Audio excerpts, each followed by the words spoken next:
General Mustafa Kayoyo akaba yarambaye ipeti rya Colonel bwa mbere mu mwaka wa 2002. Iki kiye kandi bikagenda bivugwa ko ariwe byibuze munyamurenge wa mbere wambaye iyo pete mu bandi basirikare batandukanye bakomakomeye bakomokano iwacu muri gakondo yani iwacu murenge mu gitaramo cy'amateka cya Imurenge Amateka TV.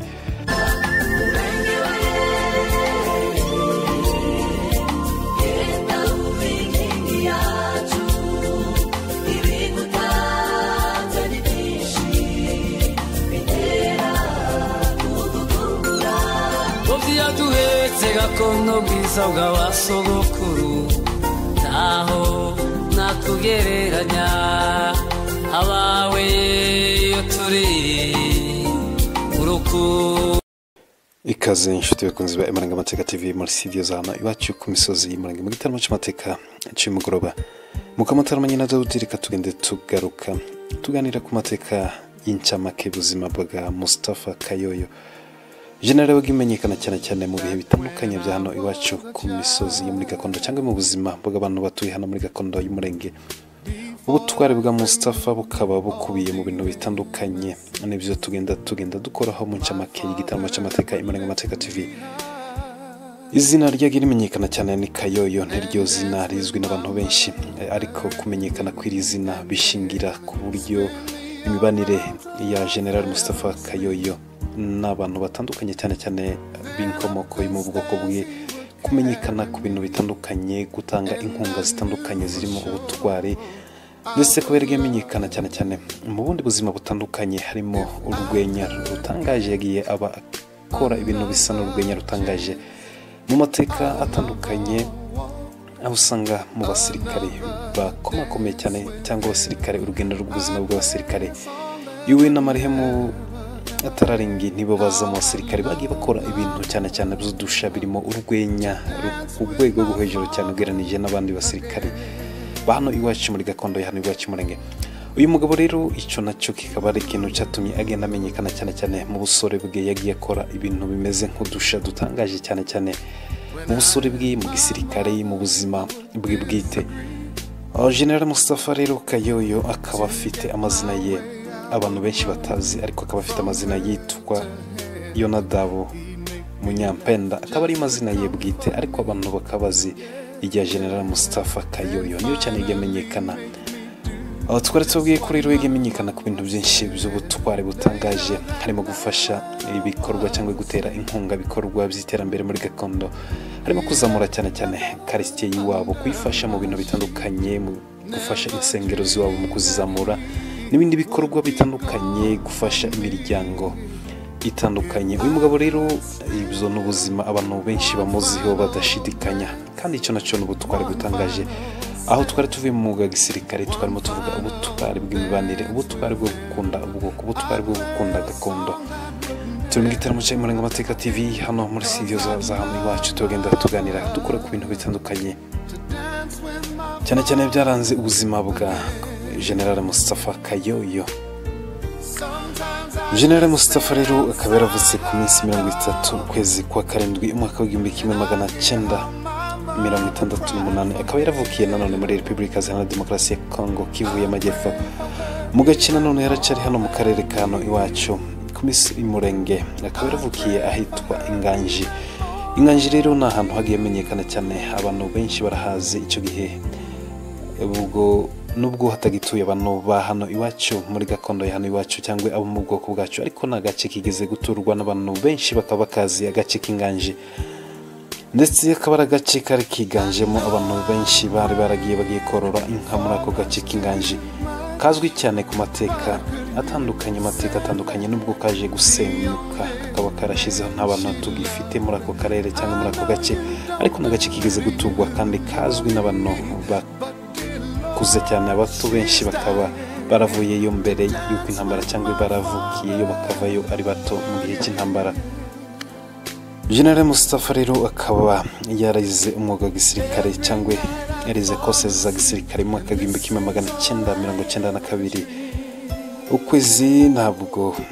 yakuvuze neza, ariko icyo gihe nicyo yize amahugurwa ya gisirikare, akaba yaragiye courses cyangwa trainings mu gihugu cya Uganda. Icyo gihe rero icyo gihe amahugurwa yigiye muri icyo gihugu cya Uganda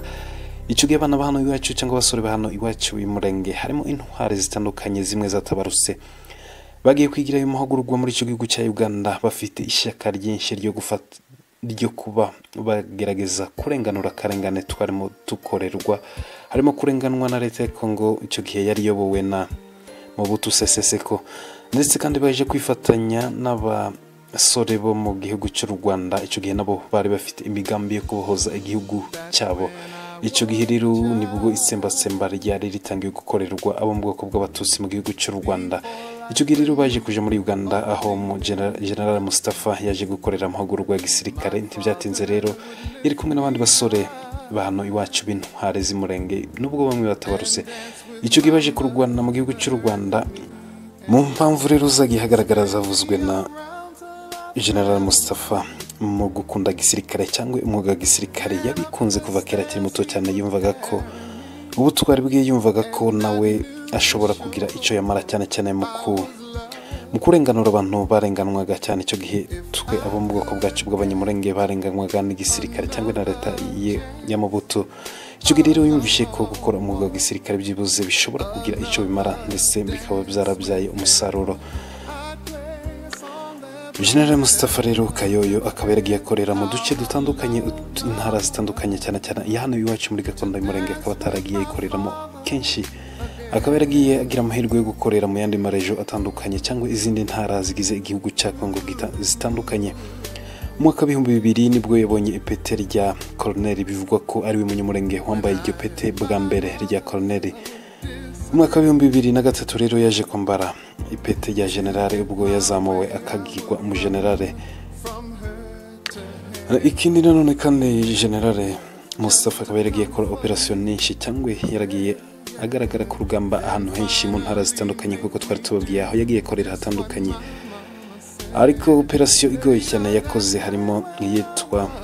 Atterrissage Force ya Kitona akaba ari operation byibuze ikomeye cyane cyane avuga ko yakoze yibuka itazigera yibagirana nubwo izo yakoze ari nyinshi ubutwari n'imirimo ya General Mustafa Kayoyo bikaba ari ubuzima burebure urugendo rw'ubuzima rurerure rwiganjemo ibintu bitandukanye rwiganjemo ubuzima butangaje harimo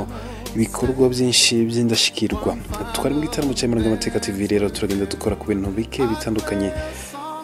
reka rero turebe icyo General Mustafa yavuze yanga mu buzima ibintu avuga ko yanga mu buzima mu bintu yanga mu buzima rero umwanya wa mbere haraza ikinyama kabiri haraza ubwibye cyangwa kwiba ruswa n'ubundi bw'ibyo bwari bwo bwose gatatu haraza ubuhemo kane haraza amafuti gatanu haraza indambi gatandatu haraza ubwirasi karindwi haraza kurengana umunani haraza kubesherana icyenda rero haraza kutamenya agaciro icyo turi cyo aho yarimo avuga ku nyungu rusange cyangwa ibyo duhuriyeho twese twari dutaramye turimo turagana ku musozi w'igitaramo cya Imaranga TV urugendo rw'ubuzima bwa General Mustafa rero kuko twari tubabwiye n'umuntu mugari n'umuntu ufite amateka atangaje amateka maremare utapfa kuvuga ngo ube wayasoza kubera ko yakoze byinshi bitandukanye kandi byiza yikorera ahantu henshi hatandukanye afite amateka maremare ariko kubera impamvu z'umwanya n'igitaramo cya Imaranga TV reka tuze duhinira hano kandi tugane ku musozo tuzongere tubigarukeho ikindi gihe Imana nidushoboza mu bintu rero Mustafa yagiye ashyira ku mugaragaro ibintu akunda cyangwa ibintu aba yiyumvamo cyane yumva ko abantu benshi bagomba kuba uko kuntu cyangwa bagomba kuba bafite iyo miterere cyangwa bagomba kuba bameze gutyo bateye gutyo yaravuze ngo ikintu cya mbere akunda ni ubufura kabiri ishaka gatatu amahoro kane urukundo gatanu gukunda ubwoko gatandatu gukunda igihugu ibi ni ibintu izi ni ingingo zifatika izi ni ingingo zigaragaza ko afite umutwaro w'ubutware muri we izi ni ingingo zigaragaza ko ari intwari mu mateka ahebuje mu buzima butangaje mu bihe bitandukanye reka tugane ku musozo rero w'igitaramo cya Imaranga